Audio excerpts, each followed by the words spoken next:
Life before the accident was different. I, Eden, was 19, fiercely independent, and a snowboarding enthusiast. That changed in a heartbeat. After the crash, everything went downhill, not just for me, but for my family too.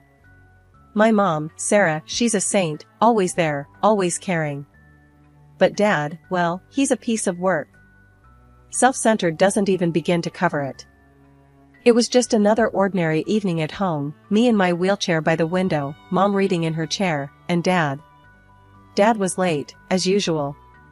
The tension was a thick fog in the room, even before he burst through the door with that grin plastered across his face. The kind of grin that made you want to leave the room. Guess what? Dad bellowed, throwing his coat onto the sofa, not caring where it landed. Mom looked up, weary. What is it, Mark? Old man's finally kicked the bucket, he exclaimed, practically jumping with joy. I felt my heart drop. He was talking about Grandpa, Mom's dad. How could he be so cruel? Mom's face drained of color. Mark, how can you say that? He was my father. Oh, come off it, Sarah. We both know I only married into this family for the cash. And now, with him gone, we can finally get our hands on it, Dad retorted, his voice sharp. Mom stood up, her voice steady, but ice cold. You owe him an apology. He was a good man, and you've never given him the respect he deserved. Dad just laughed, that harsh, grating sound. Respect? For that old coot? Never loved him, never loved you. It's always been about the money. I couldn't stay silent. Dad, how can you be so heartless? He turned to me, his eyes cold. And you? What use are you? Can't even stand on your own 2 feet. Tears pricked my eyes, but I wouldn't let him see them fall. Mom moved to my side, her hand warm on my shoulder. Don't listen to him, Eden. You're stronger than he'll ever be. But the words had already sunk deep, leaving a scar that felt as physical as the one on my spine. The room was thick with tension, a silent battleground.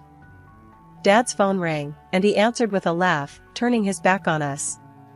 Yeah, he's finally gone. Party at mine this weekend. Bring the good stuff. Mom sighed, her eyes meeting mine with a sadness that mirrored my own. Let's go to bed, Eden. There's nothing for us here. As we left Dad to his call, I couldn't help but feel a piece of our family die with Grandpa. Dad's joy at his passing was a poison, one that threatened to consume what little love was left in our home. The next day was no better. Dad was gone before we woke, probably off to celebrate his newfound freedom. Mom tried to smile over breakfast, but it didn't reach her eyes. We'll get through this, Eden. Together, she said, squeezing my hand. I nodded, forcing a smile. Together. As the days turned to weeks, the house felt more like a prison. Dad's presence loomed large, even in his absence. The joy he felt at Grandpa's death was a clear message. He was in charge now, and we were just living in his world. After Grandpa's funeral, our house became a war zone. Dad's mask was off, his true nature, unchained. The air was thick with disdain, especially towards me. My wheelchair seemed to be a trigger for him, a symbol of something broken he couldn't stand. One evening, the atmosphere at dinner was more suffocating than usual. Mom tried to keep things light, but you could cut the tension with a knife. So, how was your day, Mark? Mom asked, her voice a bit too cheerful. Dad snorted, shoveling food into his mouth. Same old. But better knowing there's one less leech sucking my wallet dry. Mom's fork paused midair. Mark, please. Can we not do this tonight? He glared at her, then at me. Oh, I'm sorry. Are we pretending the freeloader isn't sitting right here? I felt my cheeks burn, my hands clenching into fists under the table. I'm right here, Dad.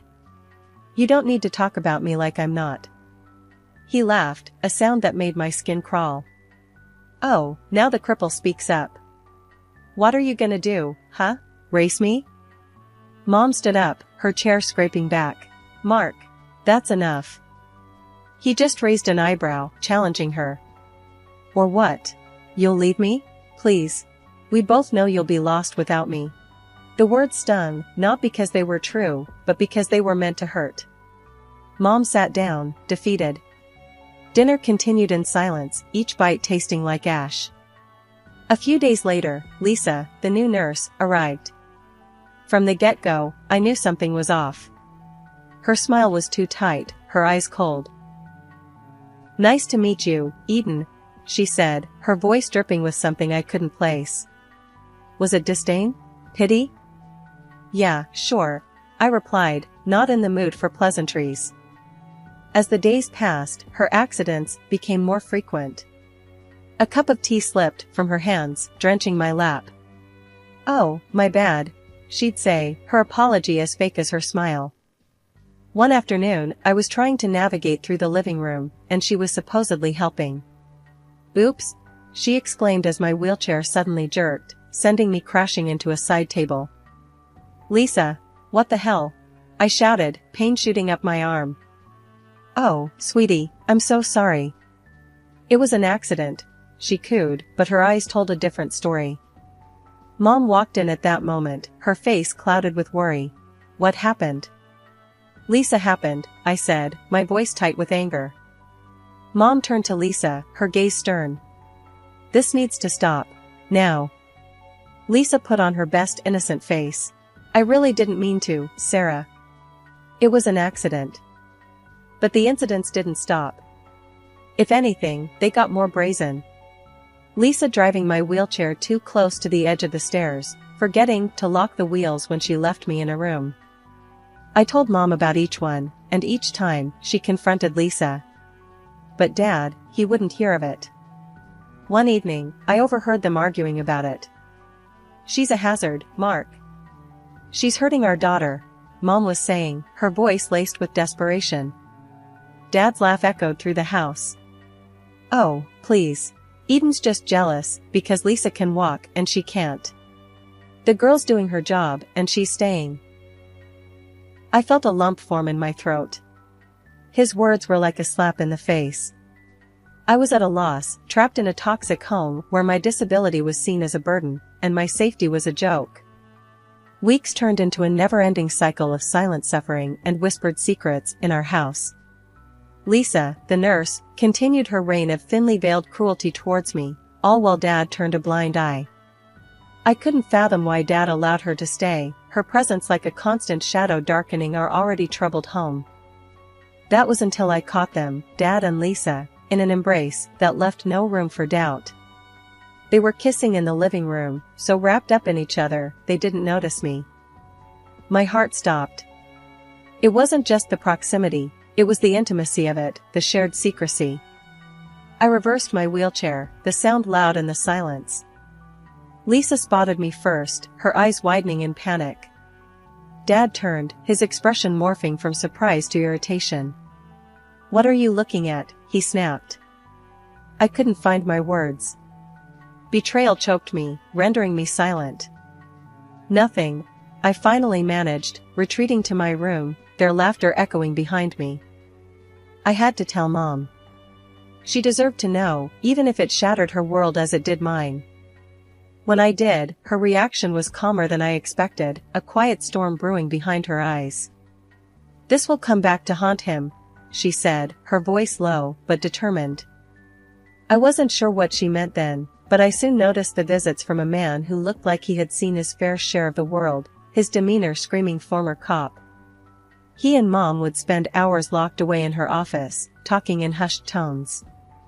I clung to the hope that these meetings spelled a change, a way out of the misery Dad and Lisa had plunged us into. But before anything could materialize, tragedy struck like lightning. Mom was in an accident, the kind that leaves a void that can never be filled. The news hit me like a physical blow, my world crumbling around me. What devastated me even more was Dad's reaction, or the lack thereof.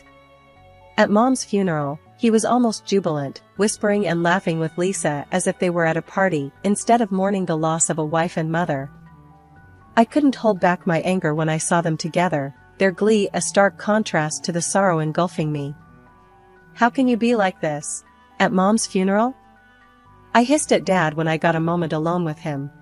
He shrugged, his cold eyes meeting mine. Life goes on, Eden. Your mother wouldn't have wanted us to stop living, now would she? The words felt like a slap, his indifference a blade twisting in my heart. But it was his next actions that showed his true colors. Clutching Lisa close, he announced to anyone within earshot that they were planning to marry, that it was what my mother would have wanted. I stood there, a mix of grief and disbelief washing over me. The man who was supposed to be my protector, my guide, was nothing more than a heartless stranger, celebrating his newfound freedom at the expense of my mom's memory. The house felt colder after Mom's funeral, like all warmth had left with her. Dad and Lisa, they didn't even pretend to mourn. It was business as usual for them, maybe even a bit cheerier, if you can believe it. A week had passed, and the air was thick with unsaid things. Dad called a family meeting, which was a joke, really.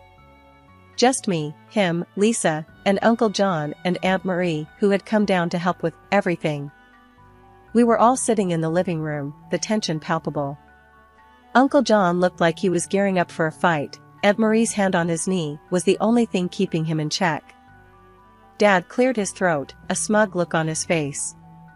I've got news, he started, glancing at Lisa with a smirk. Lisa and I, we're getting married. Aunt Marie gasped, Uncle John's face turned red. You can't be serious, Mark. After everything that's happened? Dad's smirk widened. Oh, I'm dead serious. And there's more. Eden. He turned his gaze to me, that cold, heartless look making my blood freeze. You're going to a state institution for the disabled. We can't take care of you anymore. My heart stopped. What? You can't just decide that for me. I'm not going. He laughed, a sound that made my skin crawl. And who's gonna stop me? You? Don't be stupid. You're a beggar and an invalid. No one needs you. Uncle John stood up, his face a mask of fury. That's enough, Mark. She's staying with us. We'll take care of her. Dad looked genuinely surprised for a moment before regaining his composure. Fine. Take her. It's not like she's any use to me anyway. I was in shock, the words, the betrayal, it hurt more than I could express. Aunt Marie came to my side, wrapping an arm around me. Don't listen to him, sweetheart. You're coming with us, she whispered, her voice soothing. Dad and Lisa exchanged a look, their plan clearly unraveling. But instead of arguing, Dad just shrugged. Suit yourself. But don't come crawling back when you realize what a burden she is. Uncle John was about to lunge at Dad, but Aunt Marie held him back. Not worth it, she muttered, her eyes on me. We left shortly after, the silence in the car only broken by Aunt Marie's occasional attempts to lighten the mood. Uncle John drove like a man possessed, his anger palpable. Once we arrived at their place, Uncle John turned to me, his expression softening. Eden, your family. And family sticks together, no matter what. That man, he couldn't even bring himself to call Dad, is no family of ours. Aunt Marie nodded, taking my hand. We'll figure this out, honey. You're safe with us now. That night, lying in a strange bed in Uncle John and Aunt Marie's guest room, I couldn't help but replay Dad's words in my mind. A burden. Unwanted. But then I'd remember Uncle John and Aunt Marie's kindness, and a sliver of hope pierced the darkness. Maybe, just maybe, things could get better from here. Adjusting to life at Uncle John and Aunt Marie's felt like breathing fresh air after being underwater for too long. In their home, my wheelchair wasn't a barrier, it was just part of me. They never made it feel like a big deal, and for that, I was endlessly thankful. A week had barely passed when my world took another sharp turn. Dad showed up out of nowhere, looking a mess. His eyes were desperate, his clothes disheveled. He blurted out news that felt like a punch to the gut. Mom's will had left everything to me. The house, the money, it was all mine now. Turns out, Mom had a detective on her tail, before she passed, the same guy I'd seen sneaking around. He had dug up dirt on Dad and Lisa, enough to block Dad from getting his hands on any inheritance. Dad tried to play on my sympathies, saying things like, "You don't need all that money. What's a girl in a wheelchair gonna do with it? Just give it to me." Uncle John lost it at that. "Get out of my house," he roared, standing up so fast his chair nearly toppled over. "You've got some nerve, showing up here and spewing that garbage." Dad was shown the door, literally. Uncle John made sure of it, his anger a clear warning against coming back. The decision to move back into my childhood home was bittersweet. Uncle John and Aunt Marie insisted on coming with me, making sure everything was still in place for my return. The house had been modified years ago to accommodate my wheelchair, so navigating the familiar spaces brought a surge of memories. Rolling through each room, I couldn't help but feel the presence of my mom. This was where we had laughed, cried, and shared our lives.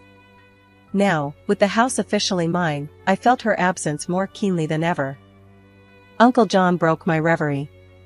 "What do you think, kiddo? Ready to make this place your own again?" I nodded, feeling a mix of sadness and determination. "Yeah, I am. It's going to be different, but I think Mom would have wanted me to have a fresh start here." Aunt Marie smiled, her warmth enveloping the room. "She'd be proud of you, Eden. We all are. And remember, we're just a phone call away." As they helped me settle in, I thought about Dad's words, his attempt to diminish me because of my disability. But sitting in my home, surrounded by love and support, I realized his words couldn't touch me anymore. I was more than my wheelchair, more than the limitations he tried to impose on me. This house, my inheritance, wasn't just about the money or the property. It was a testament to my mom's love and foresight. It was a safe haven, a place where I could start anew, building a life on my terms. "Thanks, Uncle John, Aunt Marie. For everything," I said, my voice steady with newfound resolve. "I'm not sure what the future holds, but I'm ready for it. With or without Dad." They shared a look, a silent agreement, then Uncle John said, "That's the spirit, Eden. You're gonna do great things. We believe in you." The house felt different that evening, not just a structure of brick and mortar, but a home filled with possibilities and dreams waiting to be realized. For the first time in a long time, I felt genuinely hopeful about the future. A few weeks had settled into a new kind of normal at the house. Aunt Marie decided to stay with me for a bit, helping me out and keeping me company until we found the right nurse. It was nice, having her around. Made the big, old house feel warm again. One lazy afternoon, we were in the kitchen, Marie flipping through a cookbook, when we heard a car pull up. We glanced at each other, both of us tensing up. When we saw it was Dad and that nurse of his, Lisa, my heart sank a bit. But I was determined to face them, to show I wasn't the same person they'd left behind. Dad knocked, his face all desperate when I opened the door. Lisa stood behind him, her arms crossed, looking everywhere but at me. "Can we talk?" Dad's voice was softer than I remembered, but I could still hear the selfishness underneath. I nodded, out of some old respect or maybe just curiosity. "All right, talk." He started rambling about how hard things had been since they left, how he'd racked up debts, thinking he'd get a piece of Mom's inheritance. Lisa just rolled her eyes, like she'd heard this sob story too many times. "And now, well, we've got nowhere decent to stay. I was thinking, maybe we could come back here." He trailed off, looking hopeful. I couldn't believe what I was hearing. After everything, he thought he could just waltz back in? I felt Aunt Marie's hand on my shoulder, a silent sign of support. "No," I said, stronger than I thought I could. "You made your bed, now lie in it." Dad's face fell, and for a moment, I almost felt sorry for him. Almost. As they turned to leave, Dad and Lisa started arguing right there in my driveway. It was like watching a trashy TV show live. "I want those jewels back, the ones I gave you," Dad shouted, his voice cracking with desperation. Lisa laughed, harsh and loud. "As if, why would I give anything to a broke old man? You promised me a life of luxury, not debts." Aunt Marie and I watched from the doorway, not even trying to hide our interest. It was a mess, but it was also a kind of closure. Seeing them like that, at each other's throats over the very things that had torn our family apart, I felt a weight lift off me. I turned to Aunt Marie, who had a small smile on her face. "Let's go back inside," I said. "I've had enough drama to last a lifetime." She nodded, and we closed the door on that chapter of our lives for good. That night, Aunt Marie and I sat in the living room, a sense of peace between us. The house felt different now, like it was really mine. Our laughter echoed through the rooms, filling the space with new memories. "I'm proud of you, kiddo," Aunt Marie said, her voice warm. "Your mom would be too." I smiled, looking around at the home I was beginning to rebuild. "Thanks, Aunt Marie. I think I'm finally starting to feel like myself again." The path ahead wasn't going to be easy, but with Aunt Marie by my side and the memory of my mom's strength guiding me, I knew I could face anything. Sweet justice, indeed, but also a fresh start. Life after Dad and Lisa's showdown felt like turning over a new leaf. Aunt Marie stayed with me, her presence a constant comfort as we navigated my new reality together. We were in the thick of interviewing nurses, trying to find someone who wasn't just qualified, but also a good fit personality-wise. One afternoon, we sat in the living room with a candidate named Jenna. She was young, around my age, with a bright smile and an easygoing manner that made me like her almost instantly. "So, why nursing?" Aunt Marie asked, getting straight to the point as she always did. Jenna leaned forward, her hands clasped. "I've always wanted to help people. To make a real difference, you know? And after my granddad got sick, I realized this is how I could do it." I nodded, impressed by her sincerity. "What about working with someone in a wheelchair? Any experience with that?" Jenna nodded eagerly. "Yes, actually. I volunteered at a rehab center during college. It's about making life easier, more enjoyable. I believe in focusing on what people can do, not what they can't." Aunt Marie and I exchanged a look, a silent agreement passing between us. "We'll let you know soon," Aunt Marie told her as the interview wrapped up. But I had a good feeling about Jenna. After Jenna left, Aunt Marie turned to me, a smile playing on her lips. "Well, what do you think?" I smiled back, feeling more hopeful than I had in a long time. "I like her. She seems right." The decision to hire Jenna was a turning point. She wasn't just a nurse, she became a friend. Someone who laughed with me, not at me. Who saw beyond the wheelchair. One day, Jenna and I were in the garden, enjoying the afternoon sun.